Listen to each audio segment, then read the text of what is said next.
নমস্কার, আমি বরুণ বিশ্বাস আবার আজকে দিনের বেলায় হাজির হয়েছি সুখসাহার কোঅপারেটিভ অ্যাকশন এরিয়া 3B। আমার সাথে উপস্থিত আছেন এখানকার একজন আবাসিক, আমাদের স্থানীয় সহনাগরিক জয়ন্ত সাহা বাবু। এই যে ওনার হাউজিংয়ের সামনেই আমি ওনার সাথে দাঁড়িয়ে আছি, ওনার সাথে কথা বললাম।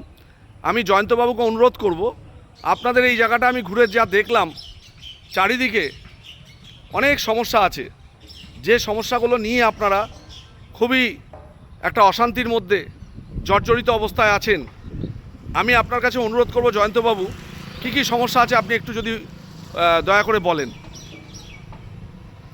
এখানে এখন আসলে বর্ষা সিজন চলে এসছে, তো প্রচুর গাছ হয়েছে, বুশ হয়ে গেছে।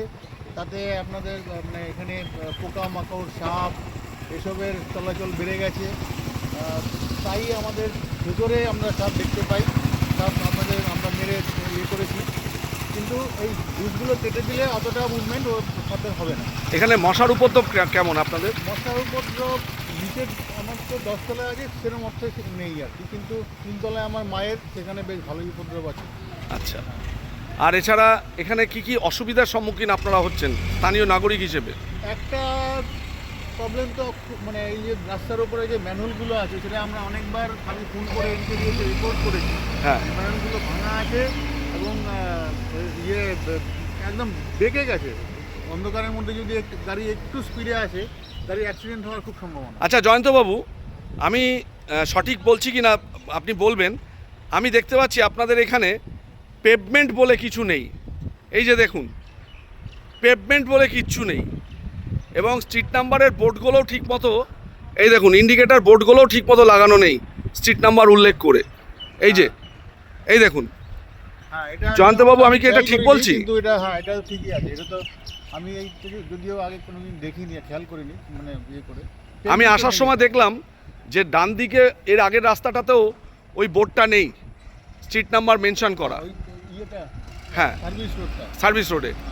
আর এখানে যে ল্যাম্পপোস্টগুলো আছে, এগুলো লাইট সঠিকভাবে জ্বলে? এখন জ্বলছে, মাঝে মাঝে অফ হয়ে যায়, তখন আমাদের ফোন করে বলতে হয়। কমপ্লেন করলে কতদিন পরে আসে? সেটা নিয়ে অবশ্য আমাদের বিরাট ইয়ে নেই, মোটামুটি 1-2 দিন পরে 2-3বার কমপ্লেন করলে চলে আসে। আচ্ছা, 2-3বার কমপ্লেন করতে হয়, মানে একটু পেনিট্রেট করতে হয় ফোন করে, যে আসুন আসুন আসুন, এরকম ব্যাপার তো। ঠিক আছে জয়ন্তবাবু, আপনি তো অলরেডি আমাদের গ্রুপে এসে গেছেন, তো আমি আপনার সাথে পরিচয় হলো, আমার খুব ভালো লাগলো যে আপনাদের এখানে সুখসাহার আবাসনের বা আশেপাশের পরিবেশ রক্ষার্থে বা এখানকার কোনো অসুবিধা হলে আপনি গ্রুপে জানাবেন। ধন্যবাদ আপনাকে। আমি হ্যাঁ, বলুন। ওই যে মেন রোডটা, তার পাশে সার্ভিস রোডটা আছে, সেখানে কিন্তু মানে উইকডেজে যখন মানে আপনার অফিস কাছারি, স্কুল কলেজগুলো খোলা থাকে, রাস্তার দুপাশেই লাইন দিয়ে এত গাড়ি দাঁড়িয়ে থাকে, এত মাঝখান দিয়ে যাওয়াটা খুব অসুবিধা। আমি ফোন করে এনকেডিএকে বলেছি, কিন্তু আমার কোনো সদর্থক ভূমিকা দেখেননি? এনকেডিএ বা ট্রাফিক পুলিশের কোনো এখনো সদর্থক ভূমিকা পাননি? জানাইনি আমি। আচ্ছা, ঠিক আছে। হচ্ছে ওখানে পার্কিং এর রুলটা কি আছে সেটা আমার জানা নেই। পার্কিং দুদিকে গিয়ে পার্কিং এর মাঝখানে একটা গাড়ি যাদের রাস্তা আছে, কোনো রকমে গাড়ি যদি হঠাৎ করে কেউ দরজাটা খুলে দেয়, তখন অ্যাক্সিডেন্ট হয়ে যেতে পারে। এই ব্যাপারগুলো আমি খুব ফেস করছি। ঠিক আছে, আমি নিউ টাউন ট্রাফিক ইন্সপেক্টর যিনি আছেন টিআই সাহেবকে আমি পার্সোনালি এটা রিকোয়েস্ট করব, আপনাদের ওই সার্ভিস রোডটাতে ট্রাফিক কন্ট্রোল কীভাবে করা যায় সেটা দেখার জন্য। বাকি আপনাকে ধন্যবাদ। এখানে কোনো অসুবিধা হলে আপনি এরকম ভিডিও বা ফটো দিয়ে বা কমপ্লেন করে আমাদের গ্রুপে জানাবেন। ধন্যবাদ জয়ন্তবাবু।